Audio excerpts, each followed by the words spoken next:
Welcome to video 26 of Gamer to Game Developer Series 1. And in this video we'll implement rockets, so it's going to be a really interesting and fun video. So we've got a whole bunch of objectives, all of them going towards implementing this rocket, from setting up the prefab, getting the explosion right, creating that icon, having the ChangeWeapon script allow us to select the rocket as a weapon, and of course implementing damage for rockets, and then being able to fire the rockets, and then the script for the rocket itself. So we'll go through all of that. Right, so let's just talk a bit about our rocket prefab. I just wanted to explain what it consists of. So it has three different types of game objects. One of them is a trail renderer. This is what will give us that sort of, like it's emitting a flame, a very simple appearance, and it's pretty neat looking too. And then we have two cubes that will change into rectangles and just make them as the fins, and we'll use a capsule for the tube itself. So a really simple looking rocket. So let's go over a bit about how it works. So when the player presses their fire key, so I guess the left click, then if the rocket is the currently selected weapon, then their FireRocket script, which is attached to the player, will cause a rocket to get instantiated in front of the player in the direction the camera is facing, of course. So the rocket is going to be informed of the name of the player and the team of that player as well. So the FireRocket script it figures out which team the player is on just based on what's in the spawn script. So we can also see what scripts are involved. We can see that we need enough resource to fire rockets, so rockets are going to use resource. And of course, we have to have it selected in the ChangeWeapon script in order to fire it. Now that we have our rocket flying onwards, so it's been launched, it starts to cast a ray in front of it constantly. And what it's doing, it's searching for colliders.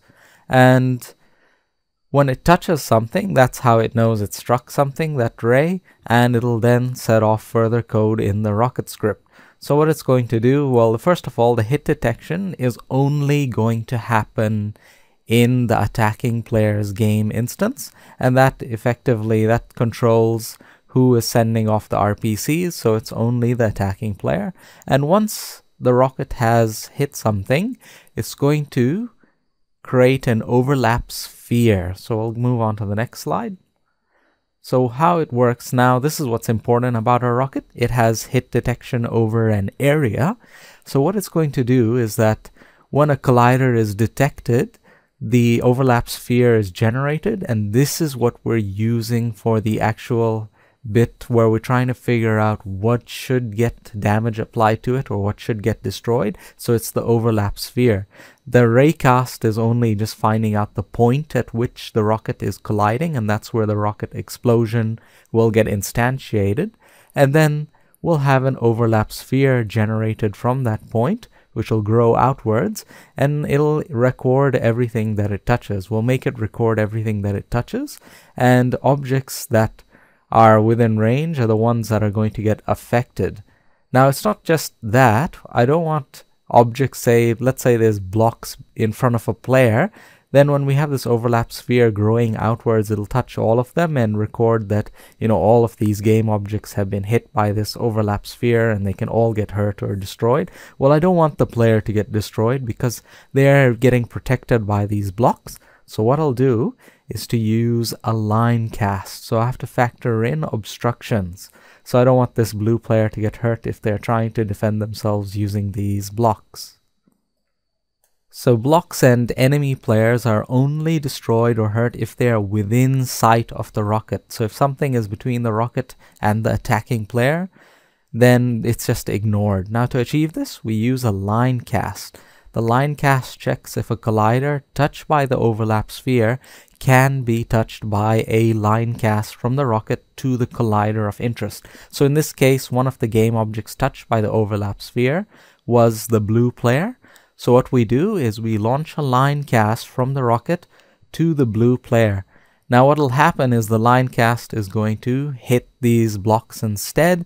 So from that we know that the blue player is protected and there's something obstructing. So when we do the damage application, it's not going to apply any damage to the blue player. Instead, the blocks will get destroyed because they're the ones obviously right in front. And this will also prevent, like if you have a whole group of blocks in front of each other, only the ones in front are going to get destroyed. The ones behind will be unharmed. Okay, so let's move on to our very first step, which is to set up the rocket prefab.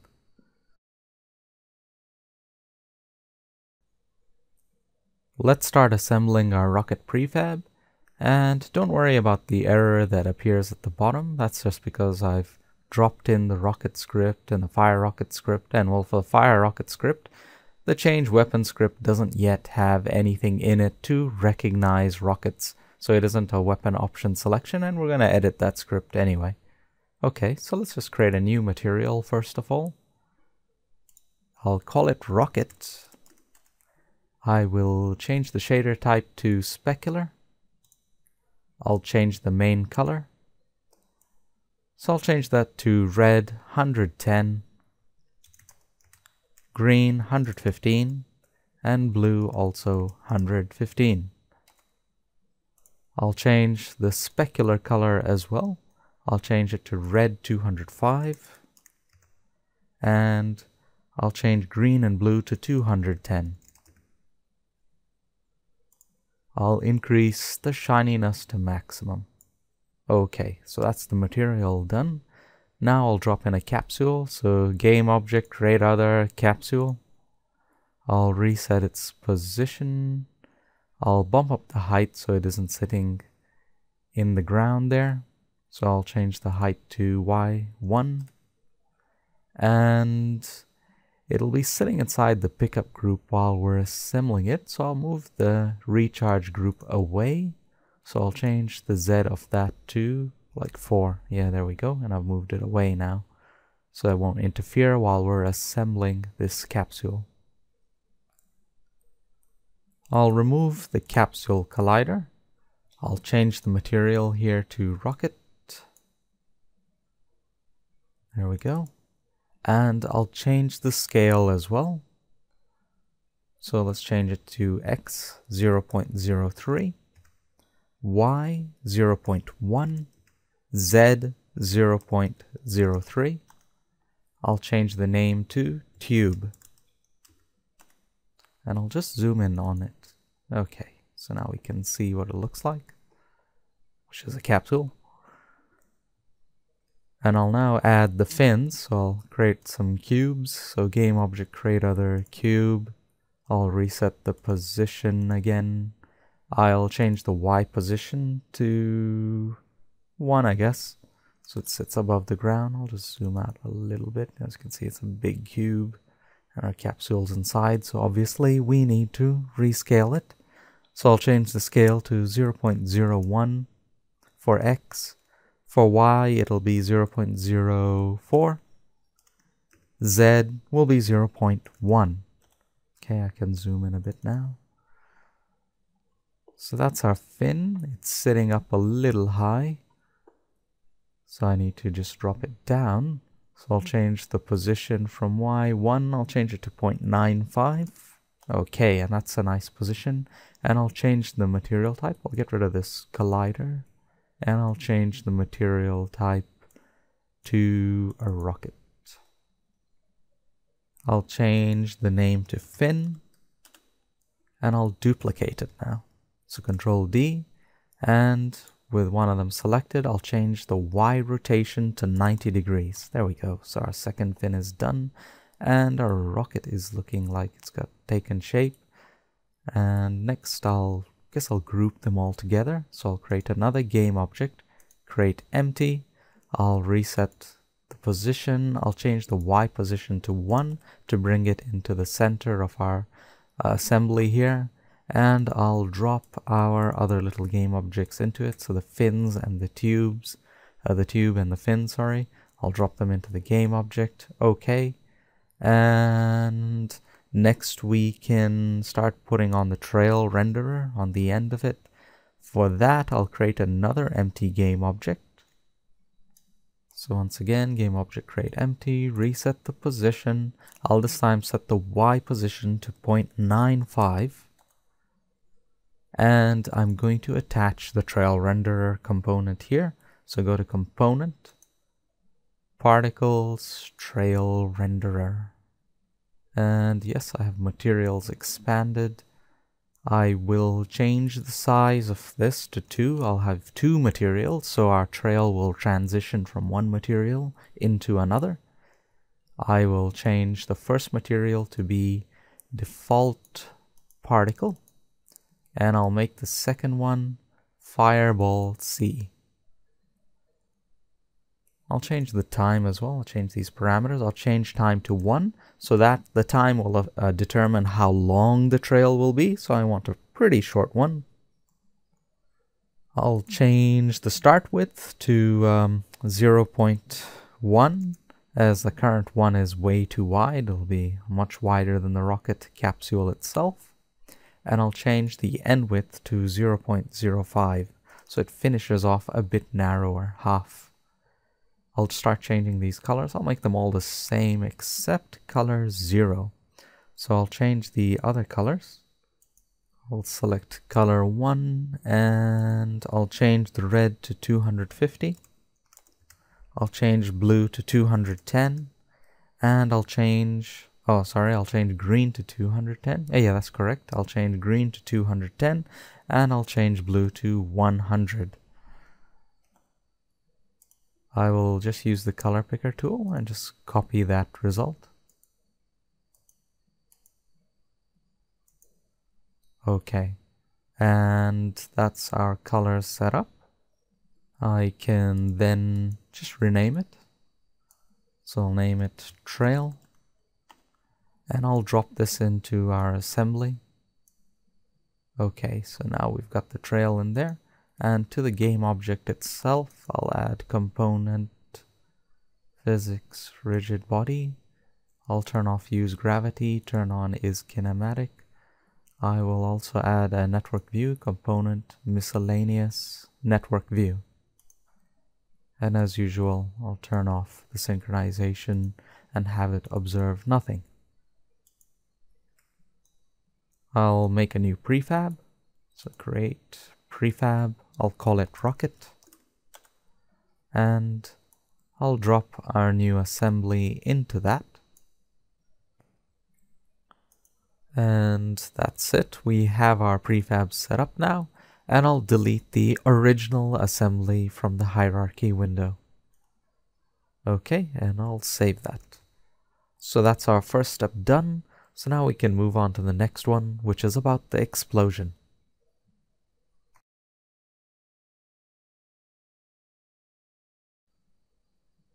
We're on to step 2, which is to set up the RocketExplosion prefab. This will be a quick, easy step. I just need to duplicate an existing explosion. So I'll just duplicate the air block. And I'll rename it to Explosion Rocket.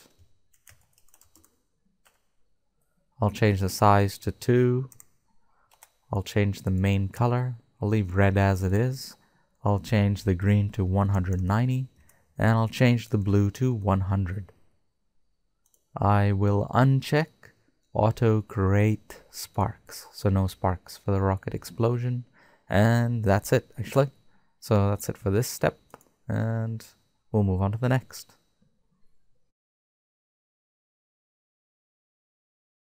Our third step is to make the rocket icon.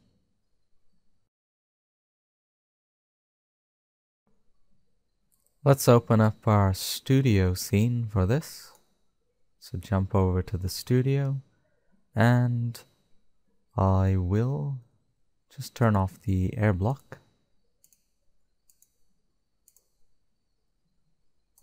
Yep, deactivate that.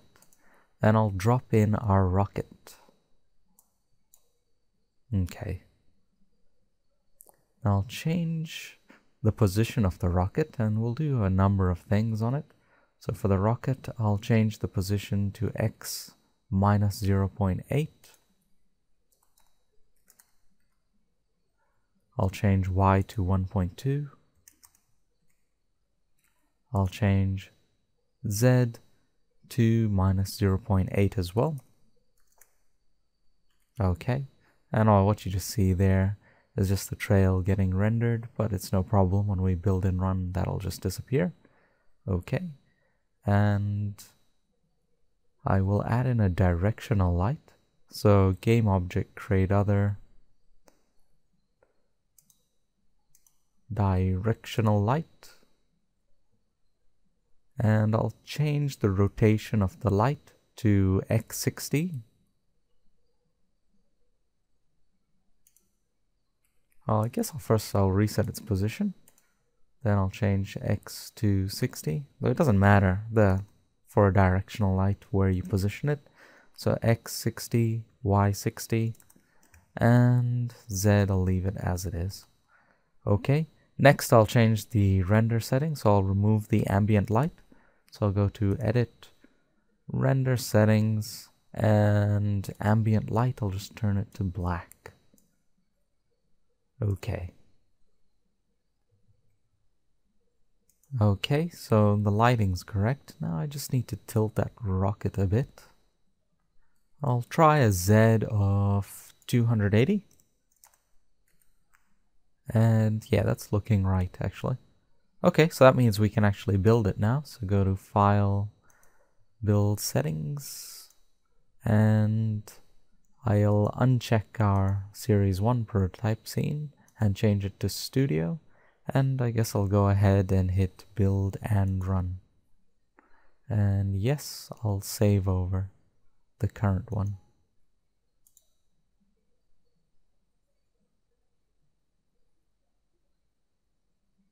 Alright, and I couldn't build it because the error is being thrown up in the console because of the RocketScript and the FireRocket script. So the simple solution will be to just delete those scripts from our project. So it's probably just actually the FireRocket script that's causing the problem, but I'll just delete both anyway, just to be sure. And I can just paste them in later. Okay, so I'll clear that. Go back to File, Build Settings, and run that again. Okay, I'll change the window size to as large as I can go. I'll set it to fantastic. Yeah, I'll leave it windowed since I have no way to exit. And I'll hit play and see what happens. Okay, and that's good. And all I need to do with this now is to just take a screenshot. So I hit print screen, and that should be it. Now I can go over to the GIMP, so I can just close that. I'll make a new texture, and I'm going to change this one size to 1600 by 1200.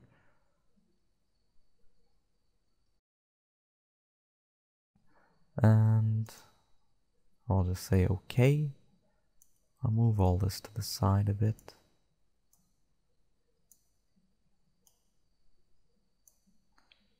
And I'll paste in my screenshot. So I'll just paste it. And what I want to do is use the color picker tool.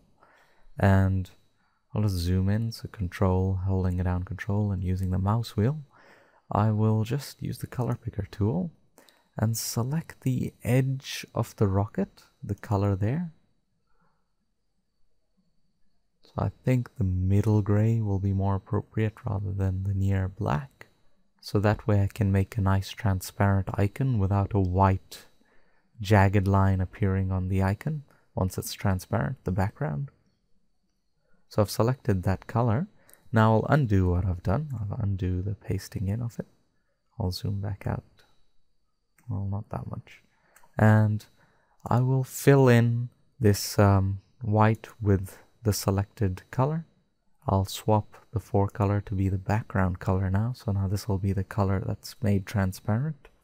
And I'll add a transparency. So layer, transparency, add alpha channel. And I will edit clear. So clear the background. I'll paste back in our screenshot.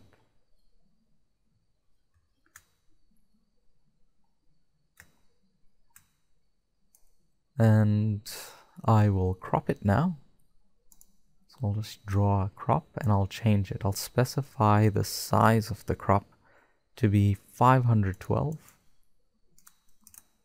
by 512. And what I will do is to try and position the rocket more towards the upper right corner, so that way I have enough space to just draw a really simple sort of flame looking effect coming out of the end of the rocket for the icon. So I'm thinking about there. It is a bit of guesswork really. And I think that looks okay to me, so I'll say enter, hit enter. And now I'll use the pods tool to select the outline of the rocket.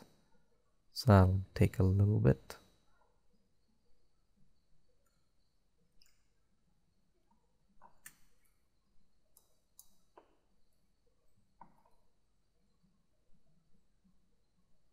So I'll try to avoid taking in the jagged edges. So I'll try to stay within the very edges of the rocket.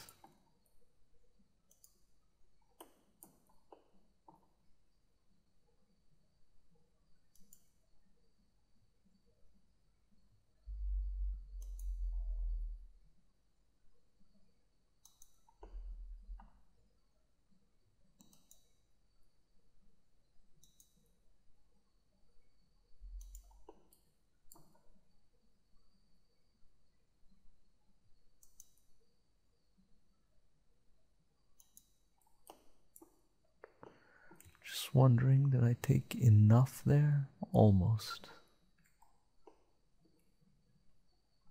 Okay, maybe I'll zoom in a bit more there.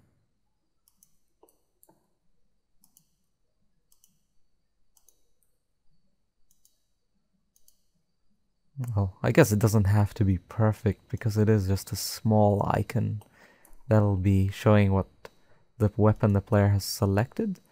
It's not really something that you're gonna stare at. I guess what you're just trying to avoid is having any glaringly, obviously bad details on that icon.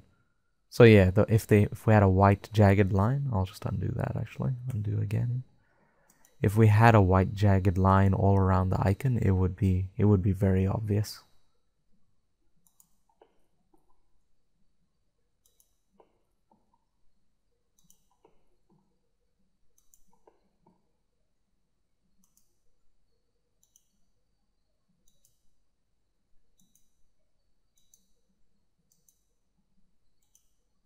Okay, so I've just completed that, and yep, that looks all good. Oh no, wait a minute, I've done it wrong. So I needed to include that as well, so I'll just undo all of those. Yep, that was a mistake on my part. I just needed to include this portion down here as well.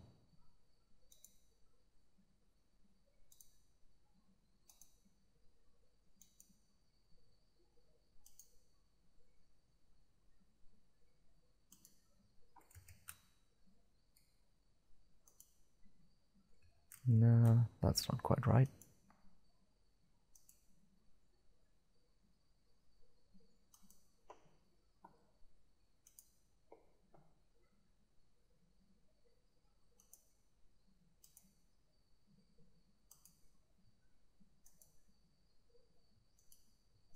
Okay.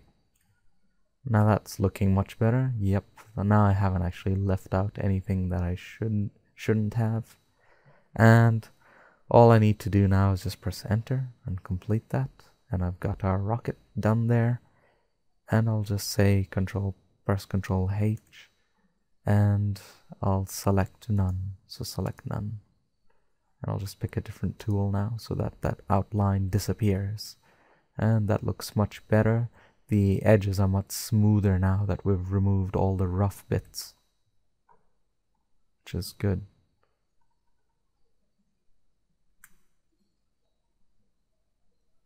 I'll now put in a light effect. So I'll go to Filters, Light and Shadow, Gradient Flare, and I'll make a copy of distant sun, so just copy it, and I will call this copy Rocket Ignition. And I'll need to edit it as well.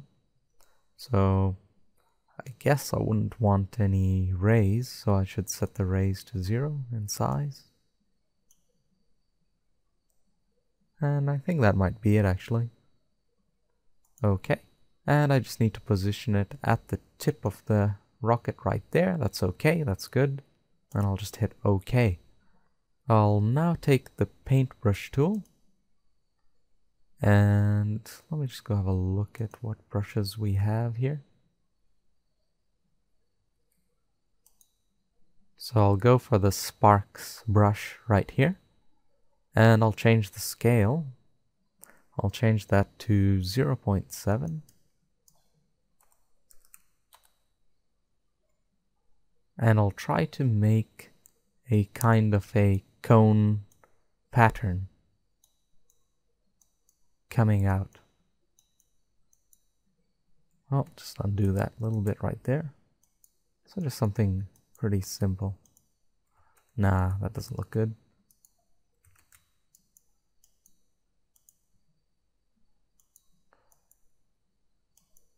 So if you are artistic, then this would be a lot easier for you to do. But in my case, I'm not.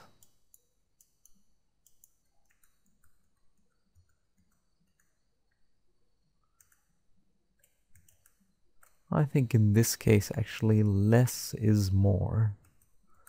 Yeah. I will just reduce that. And just use some light amounts over there. Try to keep away from the edge so it's not looking like I've hit the edge of the texture. Okay, I think that's alright actually. So I'll save that. I'll save that as rocket.png. So let's go ahead and put it. Save as in my textures folder, and I'll call it rocketIcon.png.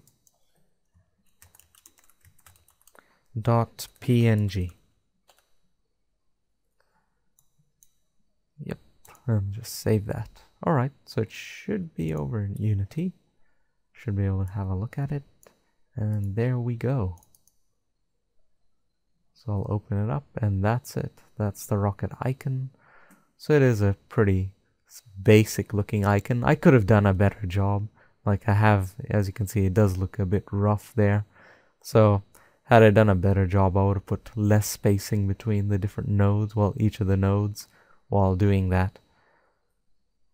But anyhow, for our purposes here, it is pretty decent, and it's a clean looking icon. There are no obvious, like, really jagged edges on the outside, which is good. So it'll look pretty nice as well. And that's it for this step. Now let's move on to the next step.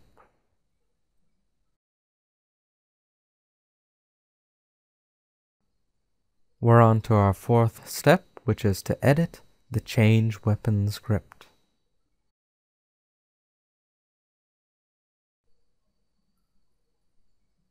I'll just jump over back to our normal scene. So back to Series 1 prototype. Okay, and I'll open up the ChangeWeapon script. And we only need to make some really simple additions to it. So I'll add a new comment that the FireRocket script accesses this script.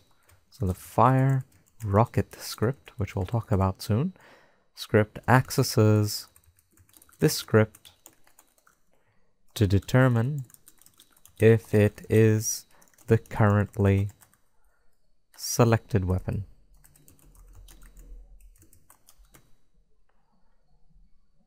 And to the enum, I will add here now, I'll put a comma at the end of particle cannon, and I'll add in here rocket is the next state. I'll then jump over to the bit where we have our textures, and I'll add a new one, public texture, and I'll call this texture rocket icon. I'll go to where we add the states to our list. So our weapon list. So I'll write here weapon list dot add state dot rocket.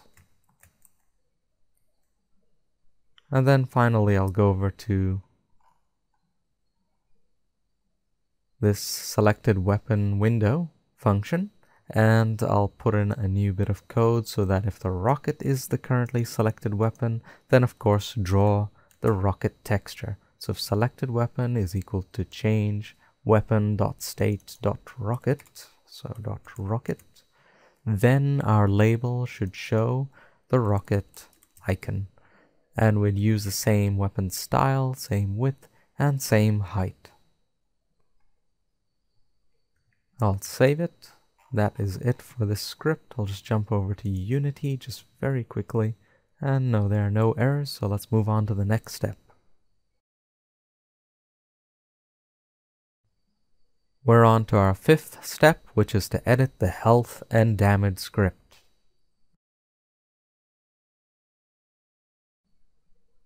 Let's open up the health and damage script.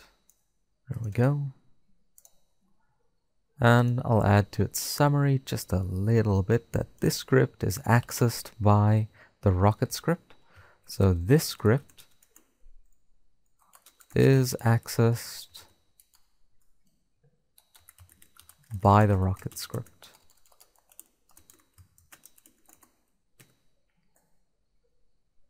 And I'll add some new variables to it. I'll add a boolean. Yeah, this bit right here where we have our booleans and the damage to apply. Well, I'll make two new variables here. So I'll add in public bool, and I'll call it hit by rocket is equal to false, and public float rocket damage. And I won't specify any value here. This will get calculated by the RocketScript. Okay, so that's the damage variable added. Now we can actually go over to the bit where we actually apply the damage. So probably after our particle cannon bit, so yep, where we added the particle cannon, this is the appropriate place. I will add new portion. So this is inside the update function, inside a long bit of code. I'll now put in a new section for the rocket. And I'll write the comment here, apply damage if the player is hit by a rocket, if the player is hit by, well, an enemy rocket. Since there's no friendly fire, an enemy rocket. And I will start with if hit by rocket is true and destroyed is false, then my health is equal to my health minus rocket damage. So it's basically I'm just copying what's up here. So I probably can just copy paste that. So I'll copy these two. So the network view.rpc, update my current attacker everywhere. Yes, I want that one, of course. And of course I need to have update my current health everywhere. So yes, I should copy both of them and just paste them in below. And I should of course set hit by rocket to be false after it's used. Okay. And that is it actually. That's all the code that we needed to add to the health and damage script. So I'll just save that. Just some two new variables and a little bit to apply that damage. So that was nice and simple. Okay, I'll just jump to Unity quickly. And no, there are no obvious errors. So we can move to the next step where I'll build and run. And of course I'll copy in the scripts that I had deleted just earlier. We're on to step 6, where I'll discuss the FireRocket script. But first, let's put everything together and then build and run, and then I'll talk about how the scripts work. I've copied back in my scripts, so the FireRocket and the RocketScript. Okay, now for the FireRocket script, we need to attach that to our players, so go to each one, and let's drop in the FireRocket script into both players. I will need to drop in the rocket, but I'll come to that in just a moment because I need to attach the rocket script to the rocket first. I will go to the red player, drop in the FireRocket script as well. Okay, and now I'll go to the rocket prefab itself right here and drop in the rocket script. And it needs the RocketExplosion effect. So let's go to the RocketExplosion prefab, well, explosion rocket, and drop that in right there. And let's go back to our players and finish it off by dropping in the rocket prefab. Okay, and I'll do the same for the player red. Drop in the rocket prefab. Okay. So that should be it. I should be able to just run that now. So of course I'll go to File, Build, Settings and change the scene back to our original scene and save over. Well, I don't need it so big anymore, so I'll just change that back to 1024 by 768. And well, I guess I don't need it on Fantastic. I'll just put it to good and hit play.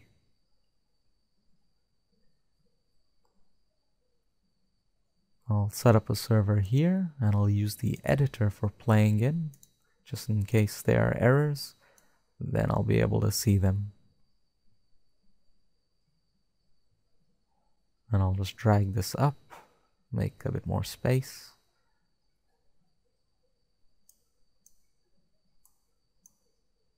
Hit play. Okay, so I'll change my weapons. Oh, right, and I forgot to attach the rocket icon. But it is there, so our rocket is firing. So I'll just disconnect that. I'll stop that. I might as well just close the server down. And that was a bit of an oversight on my part. I needed to go to the ChangeWeapon script and actually attach our new texture. So going to that, I'll just add in the rocket icon. And I'll do the same for the red player. Just drop in the rocket icon. Okay. Now I should be able to build that and run that again. So there weren't any errors, which is a good thing. And I'll just stick to that.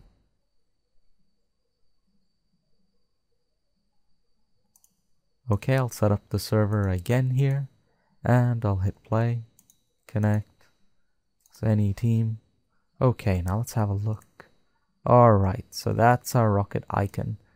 And yes, it from where I'm sitting and where I can see it as a small icon there, it actually does look alright. I do notice though that it is actually sort of sitting outside of the box. Now that was unintended. That means when I painted it, I did paint it too close to the bottom of the texture.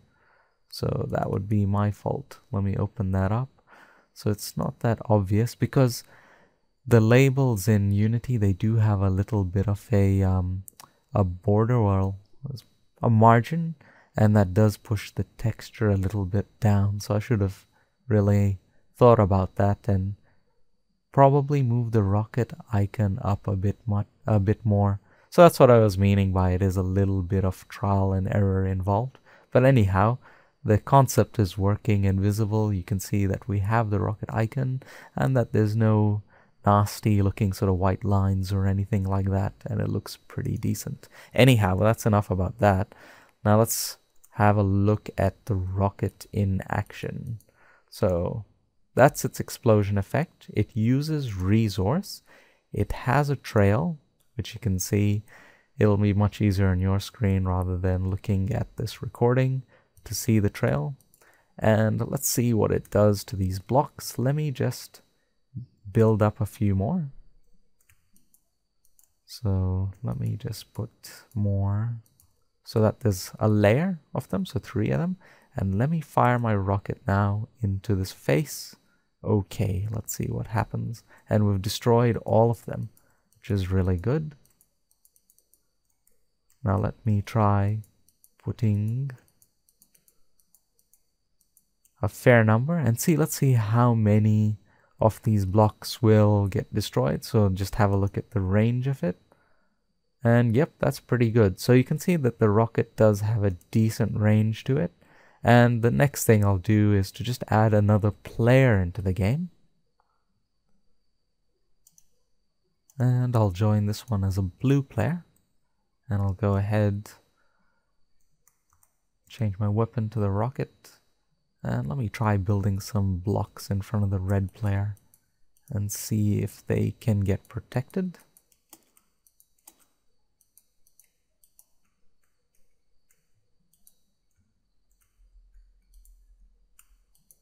Alright, now I'll fire it. And yes, the blocks protect the player.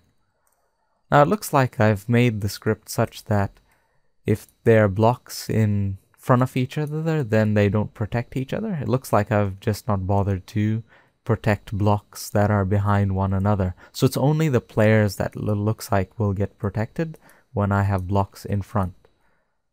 So if I fire the rocket here, the player should be alright. Yep, and the player's alright. Now let's say I fire the rocket now. So I'll get rid of this construction block. Just fire it now. And yes, the player is destroyed. There's nothing protecting them. The line cast that's projected from the rocket will hit the player and they get, well, the damage applied. So let me just try that here as well. Just make sure that it's all working. So I will shoot the blue player. Okay, so I can see the area of effect works. As you can see, the blue player's health has dropped and hasn't dropped all the way. So I've just tested that. I will, again, just place some blocks in front.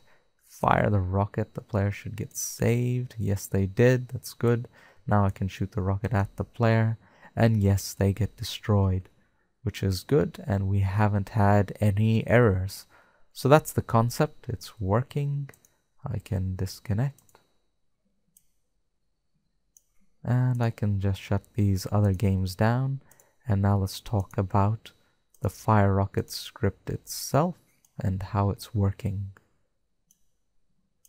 So I'll just open that. I'll expand the summary and comments. So this script is, as you saw, attached to the players, and it's what allows them to fire the rockets. Now this script accesses the player resource since rockets use resource, and it accesses the ChangeWeapon script to just check that it is the currently selected weapon. We also access the spawn script to figure out which team the player is on, who's firing this rocket, and that's important. Okay. So here in our variables, we have that public game object rocket. This is what the prefab is attached to. We have here 2 booleans that determine which team the player is on. That's what we use to capture the player's team. Then we have these fire rate ones and next fire just for controlling the rate of fire. We have here the amount of resource that gets used.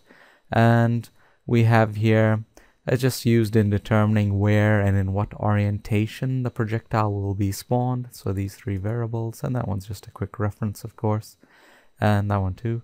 And then we have some cached variables as well, the weapon script and resource script. Well, these 2 are also cached variables. Actually, I might as well just cut them out from there and put them here, since that's more appropriate. Okay. I'll just save that. Alright, so then in the start function, we simply set up those references to the camera head transform, to the weapon script, and to the resource script. We then access the spawn script and figure out which team the player is on and set the appropriate boolean to true. Then in the update function, we have got a whole bunch of checks we need to do. So when the player left clicks, we need to check, well, in the update function, we're checking for that. We're checking that the cursor is locked. We're checking to see if the player has clicked their fire weapon button, so left click. We're checking that sufficient time has elapsed since the last rocket was fired, and we're checking that there's sufficient resource to fire that rocket. And finally, we're also checking that the rocket is the currently selected weapon. So if all these conditions are met, then we just set that next fire time. We will determine the position from where to launch the rocket. So this is where it'll get instantiated, rocket fire from. We just use this transformed point to just choose a position just in front of the player's camera. Then we drain the player's resource and we instantiate the rocket via an RPC. We use an RPC, and inside that we instantiate our rocket. And with the rocket, of course, it's just like the blaster, the way we have this bit camera head transform .Euler angles .x plus 90 degrees. That's just because to tilt the rocket, as you know, the capsule, it stands vertically. That's its normal orientation. So we just needed it to tilt it over so it's oriented horizontally. And that's exactly what we're doing here. We're just instantiating. When we instantiate it, we'll have it tilted, it'll be horizontal, and it'll fly forward in an expected direction. We also supply the name of the player who is firing this rocket. That's really important. So this information, the name of the player, will be passed on to the RocketScript, and the RocketScript will then pass that on to the health and damage script for hit detection, etc. And the RocketScript too also will only execute its code, well, we'll come to that, on the player who is actually firing that rocket and only in their game instance, and I'll talk about that briefly soon. And then we also supply which team the player is on, and I just use a simple text here. I just send a string, which is just this team. So with our RPC here, we can see that it requires, of course, the position where that rocket should be instantiated, what rotation, and that's where we specify. We specify the rotation right here with that quaternion.Euler, and the name of the player who is instantiating it, and the team that they belong to. So we access the rocket once it's instantiated. So as soon as it's instantiated, we access the RocketScript, and we tell that RocketScript who is instantiating it and what team they belong to. So that's the FireRocket script. Pretty briefly, it's a simple script. It has a fair bit in common with the blaster script, and we can move on to the next step where we'll talk about the RocketScript.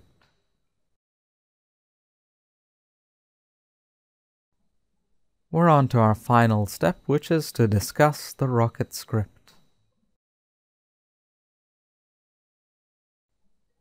I'll discuss the RocketScript now, so I'll just open it up, expand the summary, and as you saw, it was attached to the rockets.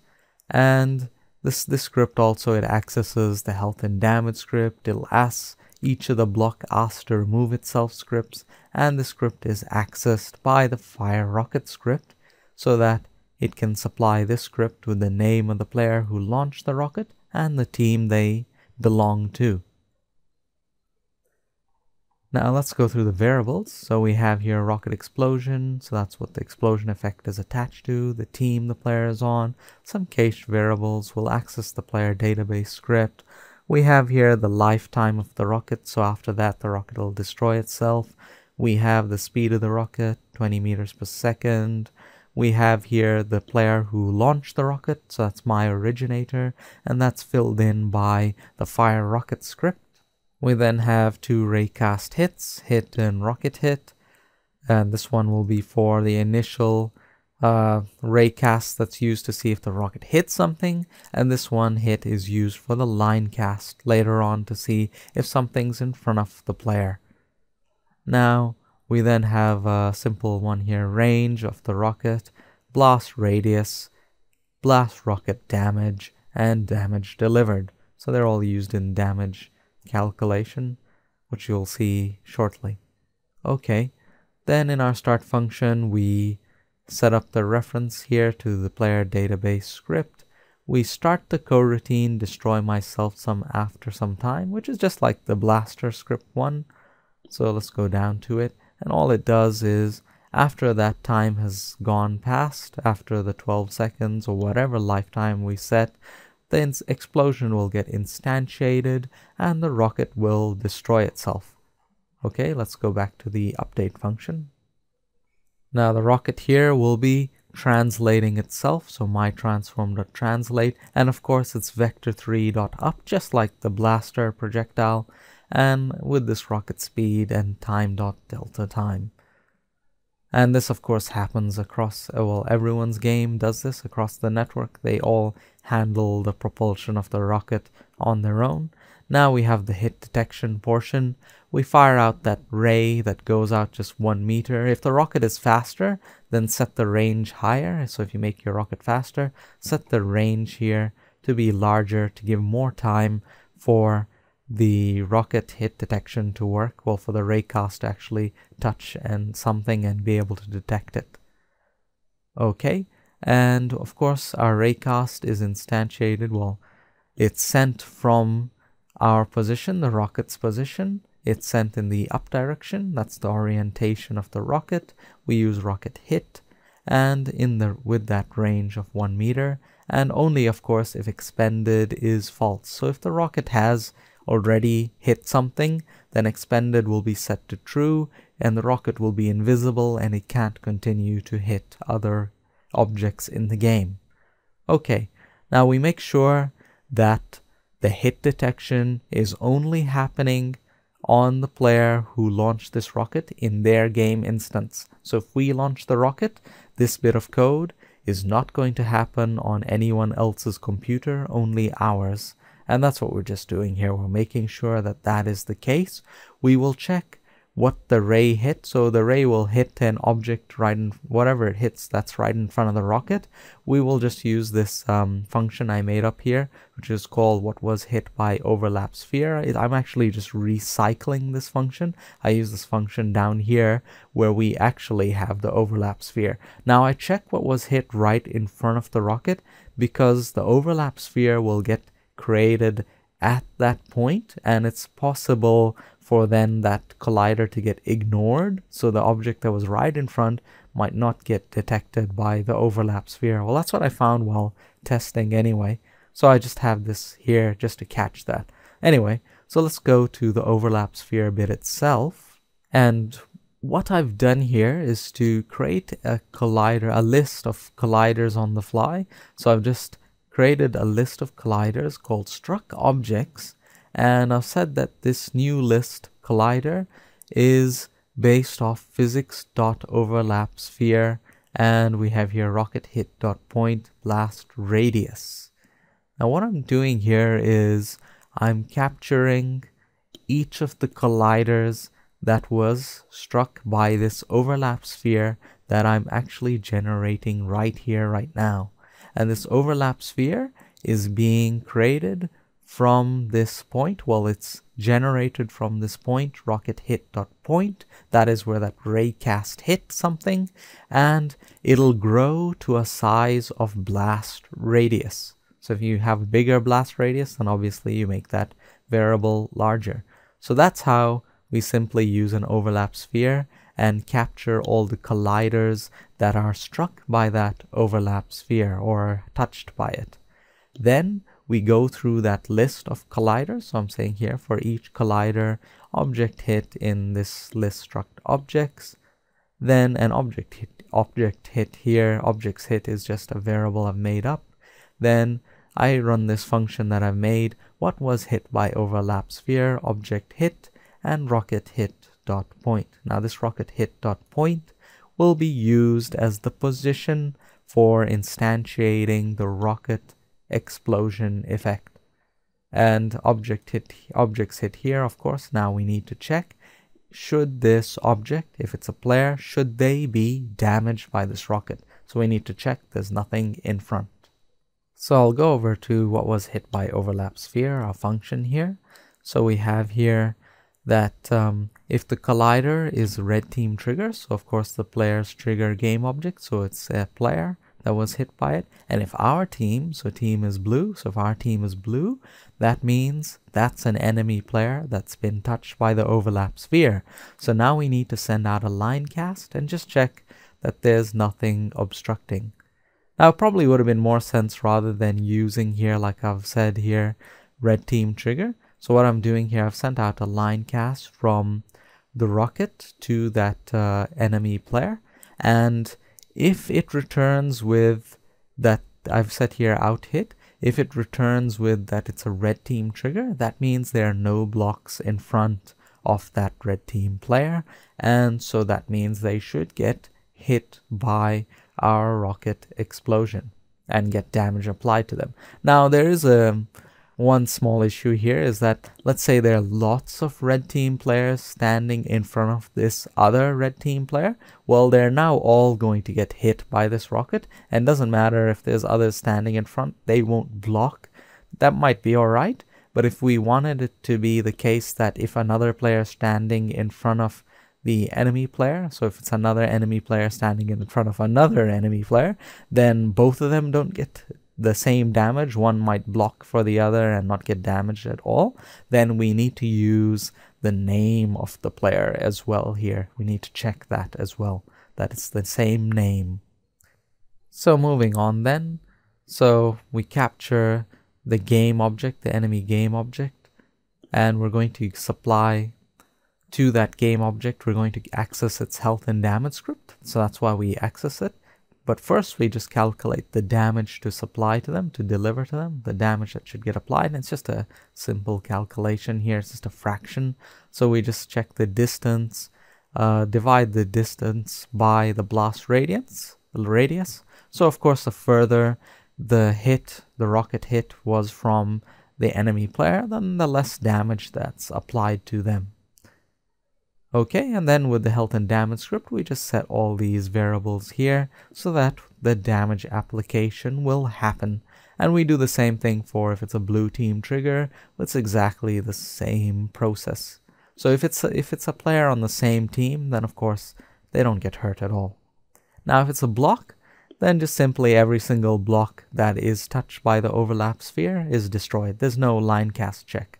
So I didn't make it that way. If I wanted to do that, then I would need to check the name of the block. Now all of our blocks do have unique names, and that would be the way to check. You'd use a line cast to just check that the name of the block is the same name that was touched by the overlap sphere. If the line cast touches that block with that name, then that means that there's nothing obstructing the block. But in this case, I've just taken the somewhat lazier approach and just said, if any block in the blast radius, get rid of it. That's basically what I've done. But it's easy to modify this code. Okay, so let's go back to our update function. And now after that bit where we've done the what was hit by overlap sphere check, and we've done hit detection and applied damage to their health and damage script if it's a player, or if it's a if it was a block, then we told the server, we sent an RPC, and I probably should have just mentioned that down here, that we use this RPC here to just tell the server that, you know, which block was hit, and we supply the name of the block to the server and tell it that that block was hit, script.iamHit is true, and from there the server will handle the removal of the block. Okay, but we aren't done there. There's a little bit more to go in the update function. So of course, once the rocket has hit something, then we have that explosion effect instantiated, and we need to turn off the trail renderer. So that's what I do here. I just access it and just turn it off. And then I need to turn off the renderers of each of the components inside the rocket. So you remember, like the tube and the fins, they're sitting inside an empty game object. So the mesh renderer on each of them, it needs to get, well, disabled. So that's what we do here. We say renderer, we create an array here, an array of renderer that we call rocket renderers. Well, that I've just named it that. And I've said, get all the components in that components in children with renderer. And as you remember, our rocket game object is an empty parent game object, and inside that we have the children, the tube and the two fins, and they have renderer components. And then we go for each renderer, and I've just said X, just a quick name, in rocket renderers, then x.enabled is equal to false. So that's it. And that's it for our RocketScript. So it's just a bit involved with, I guess, the bit where we're making sure that hit detection only happens on one player's computer. So it's very important the RPCs are only handled by the attacking player, of course. Otherwise there'll be RPC confusion. And this bit where we have the overlap sphere, check what was it hit by. But otherwise, all in all, it's quite a simple script and not too difficult to edit.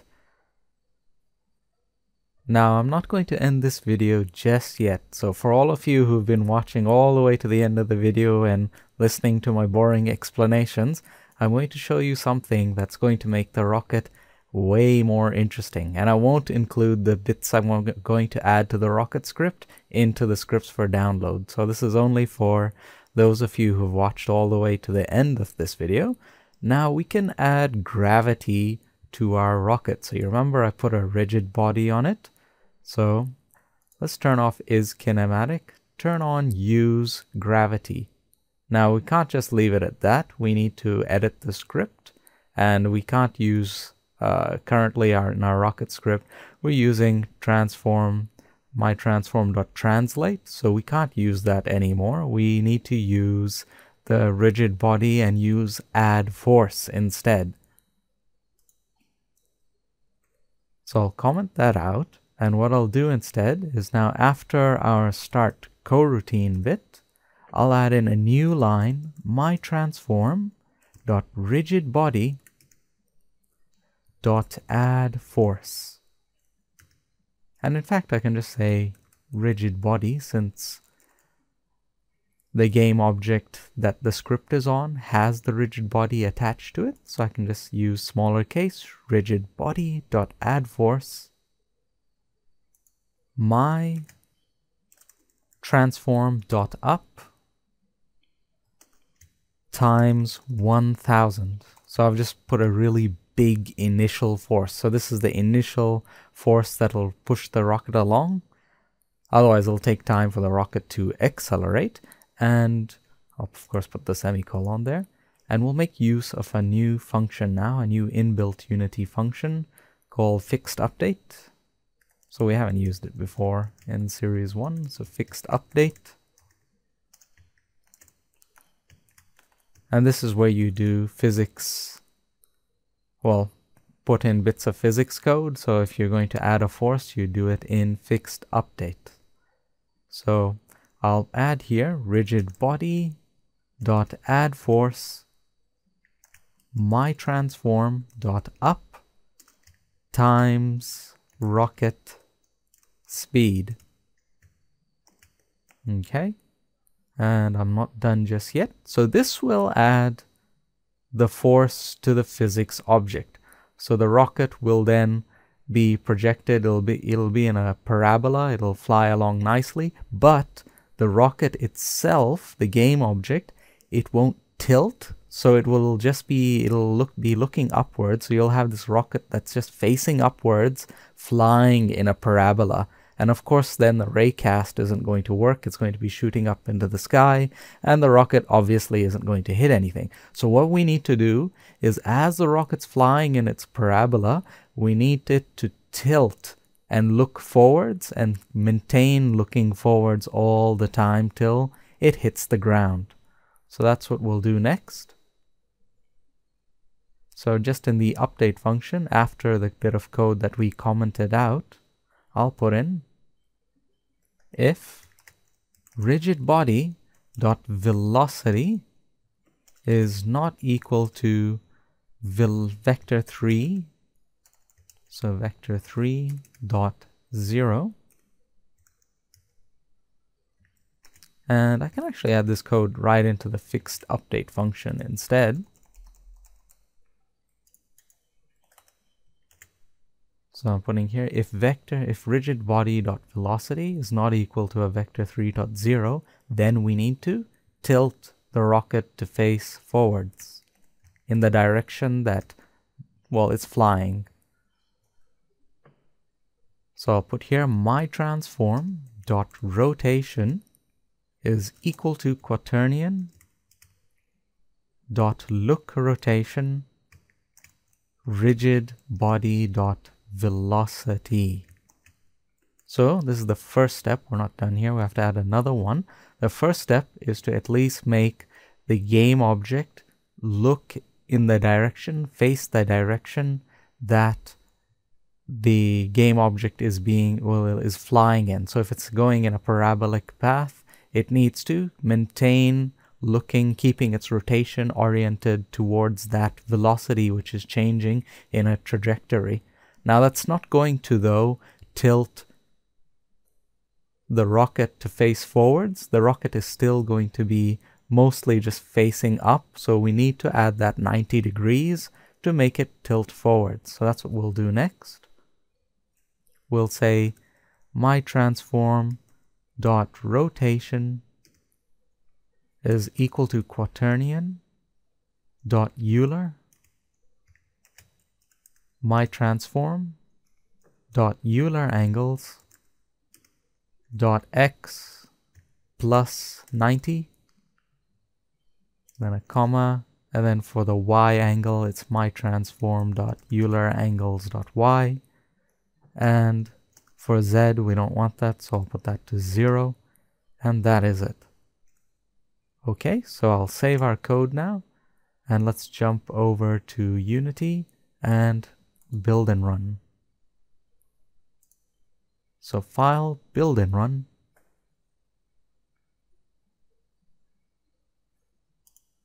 I'll set up the server in the editor.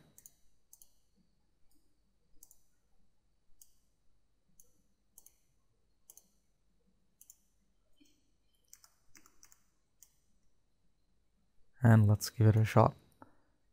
And there we go. So our rocket is flying. And it's visible as well. It's not so easy to see probably from the screen recording, but the rocket is getting fired. So let me just fire it close so you can see the explosion there. Now let me fire the rocket in a trajectory, in a direction facing the camera, or close enough anyway. Alright, so what you can see is that our rocket now has, well, it flies in basically in a parabola, basically. So we launch it, and then by gravity it's pulled towards the ground, which makes it way more interesting than just a simple, straight flying, simple rocket. So now we can place blocks and stuff, and we have to actually, instead of just aiming forwards, we actually have to, aim upwards. So you can use the same bit of code that I've just shown you here to make all sorts of things. So from arrows to, I don't know, grenade launchers to whatever you can think of, throwing a hoop onto something. So whatever your imagination comes up with. Now I did notice there that the rocket did fall through the floor in one go, one of the tries. And that might mean that I would have to increase the range of the raycast just slightly, because I guess it's because the rocket is flying. It can now fly at like various angles, so there's more chance of it falling through the floor, not picking up that it has hit something. So there you go. It was a really simple edit, and I won't be including that bit of the code into what I upload, so I'm going to just undo all of that. And that's basically for all of you who watched to the end, you get that. And I'll go back to the rocket and turn on is kinematic again. So it's just a plain old straight flying rocket again. But anyway, so that was how you add gravity to the rocket and make it way more interesting. And you can do that a lot of other game objects too. And as you saw, it's no problem. It's basically synchronized across the network because we're not bothering to synchronize the motion. All it is the rocket gets instantiated and its own script then carries it from there. So no problem at all. Okay, so that's it for this video. And in the next video, we're going to start implementing our terrain. So I'll see you then.